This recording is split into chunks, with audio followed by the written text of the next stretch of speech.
17 કૌભાંડોમાં મુખ્યમંત્રીશ્રી અને પ્રધાનમંત્રીના સભ્યોએ 1 લાખ કરોડનો ભ્રષ્ટાચાર કર્યો છે અને એમની તપાસ લોકાયુક્ત મારફત થાય તો મુખ્યમંત્રીશ્રીના હાલ યદુરપ્પા જેવા જ, પરંતુ લોકાયુક્તની નિમણૂક ના થાય એટલા માટે મુખ્યમંત્રીશ્રીએ 9 વર્ષ સુધી પ્રયાસો કરી અને થવા દીધા નહીં.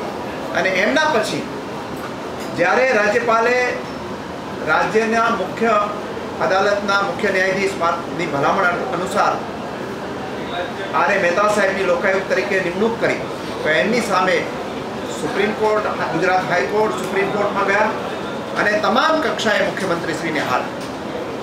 એટલે પોતે કાયદાથી પર છે અને મુખ્યમંત્રીશ્રી ગુજરાતની અંદર ભ્રષ્ટાચાર કેમ કરવો અને ભ્રષ્ટાચારમાંથી કેવી રીતે છટકવું એનું ઉત્તમ ગુજરાત મોડેલ દેશની સામે રાખી રહ્યા છે.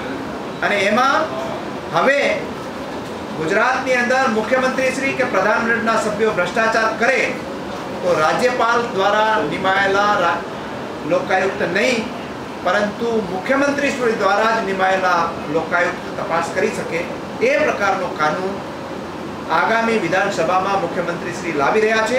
એનો કોંગ્રેસ પક્ષ વિધાનસભામાં અને વિધાનસભા બહાર જોરદાર વિરોધ કરશે.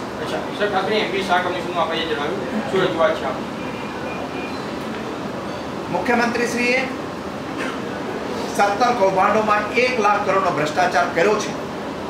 એની તપાસ તટસ્થ એજન્સી અથવા તટસ્થ લોકાયુક્ત મારફત થવી જોઈએ એવી માગણી અમે મહામહિમ રાષ્ટ્રપતિ મહોદય પાસે કરેલી.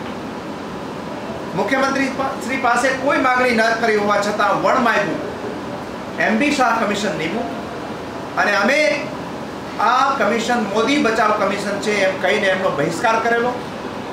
એમબી શાહ કમિશને પણ કોઈની તપાસ કર્યા વગર જે અરજદારો હતા એ અરજદારોને કોઈ સાંભળ્યા વગર કે અરજદારોની માંગણી મુજબ સાક્ષીઓને તપાસ્યા વગર સીધો જ અહેવાલ રાજ્ય સરકારને સુપ્રત કરી દીધો.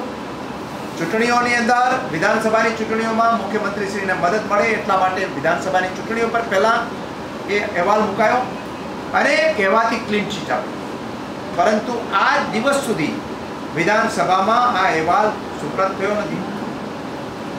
શ્રીમતી આનંદીબેન પટેલે એમ કહ્યું કે આ અહેવાલ તમે રાજ્યપાલશ્રી પાસે માગો, એમની પાસે પડેલો છે, પરંતુ ગઈકાલે આરટીઆઈ હેઠળ રાજ્યપાલશ્રીના કાર્યાલયે એમને જવાબ આપ્યો છે કે એમની પાસે આ અહેવાલ આવ્યો જ નથી.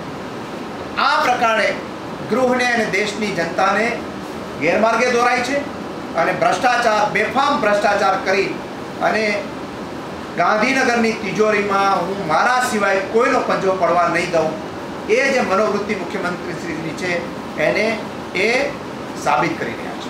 ખાસ કરીને સિંચાઈ અને પાણી નિકાલ વ્યવસ્થાપન વિધેયક જે પસાર કરવામાં આવ્યું છે, કોંગ્રેસનું શું અભિગમ?